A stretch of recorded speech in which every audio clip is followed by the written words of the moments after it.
Hinxton Hall is one of the oldest and most admired buildings within the Wellcome Genome campus. The building as we know it was built in the mid-18th century. However, its story begins much earlier. The name Hinxton is of Saxon origin, meaning Hengest's farm, and there is archaeological evidence of people living in the area at this time. Other names include Hestitona, Horstitona, and Hinxton. The Hinxton Hall estate and the village of Hinxton have been intertwined across centuries.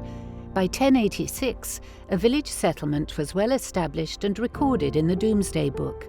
Hinxton had 38 inhabitants, 268 sheep, 69 swine, and 1 horse on record, which suggests that farming and weaving were the main activities of the village. The first documented evidence of any building on the site comes from the early 1700s, when Joseph Richardson of Horseheath built a modest house here. It was described by a local as a pretty neat box and designed as a fishing retreat known as Trout Hall. This association explains not only the 18th century fish ponds, but also the trout carvings to be seen around the site, which the main building incorporated as a tribute to the original name. In 1748, Richardson sold it to Thomas Brown of Ickleton. In 1756, Brown's nephew Richard Holden gave it to his daughter Mary, whose husband was John Bromwell Jones. Jones was the person responsible for the demolition of the first house on the site and the building of a new hall between 1748 and 1756. This is the heart of the central 3-storey block and basement of Hinxton Hall, which exists today. Jones also built stables, a kitchen garden and fruit orchard suitable for a wealthy Georgian family. Over the next 100 years, the hall passed through 3 more families, including the Vachels and the Greens. The hall and grounds were extended with 2 new wings, a game larder and pump house. In the early 19th century, the Greens changed their name to the de Freville family and became the owners of the hall. They undertook significant alterations to the house and its grounds. In around 1840, enhancements were added, including a portico entrance to the east facade, a library to the north wing, and a further extension to create a new kitchen, offices and bedrooms. It was at this time that the interior of the hall was enriched with decorative elements that were popular at the time, reflecting the experiences of the wealthy social elite. They went on a grand tour of Europe, taking in sights of classical antiquity and Renaissance art. These travels influenced the interior decoration, resulting in the Pompeian parlour drawing room being created.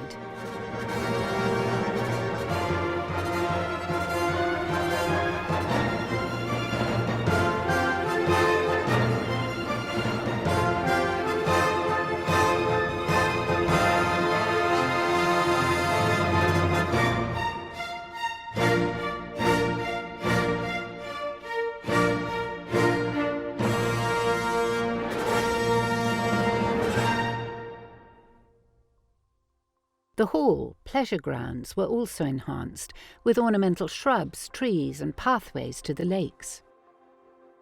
In 1884, the de Frevilles acquired the neighbouring site of Hinxton Grange from the Nash family. This expanded the Hinxton Hall estate property to nearly 100 acres, which was described as one of the best partridge manors in the eastern counties. The hall was used for local events and celebrations, with a regular flower and garden produce show held in its grounds from the late 1800s. The hall also provided a source of employment to local residents of the village.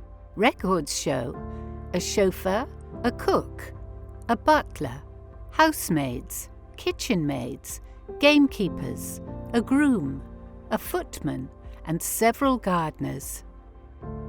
The entire Hinxton Hall estate was sold to Mr. Robert Bertram Wilkinson in 1900, who had different tenants live there until 1917. Then it was bequeathed to Robert Wilkinson's sister, Ethel, her husband, Charles Robinson, and their 3 children, Laura, Rita, and Charlie Robinson. Laura and Rita remained in the hall until after the Second World War. During the war years, the hall and its grounds were occupied and used for billeting soldiers from the British Army, Royal Air Force, Women's Auxiliary Air Force, and American forces. They were spread across the estate in tents and nissen huts. The Air Ministry wanted the Robinson sisters to leave the hall during this time, but they were permitted to stay in a flat at the top of the building, following an intervention by their cousin, a brigadier in the British Army. The war years saw the hall lose much of its 18th century panelling, and its iron gates were removed for smelting to support the war effort. By 1953, the estate consisted of around 40 acres, including the Hall Park and pleasure grounds, and belonged to Sir Robert Philip Wyndham, a Dean of Babraham. He sold it that year for £25,000 to Tube Investments Limited, which converted the hall and grounds into office space and research labs. This marked the beginning of a new chapter in the history of the Hinxton Hall, one that would lead to great scientific progress and discovery.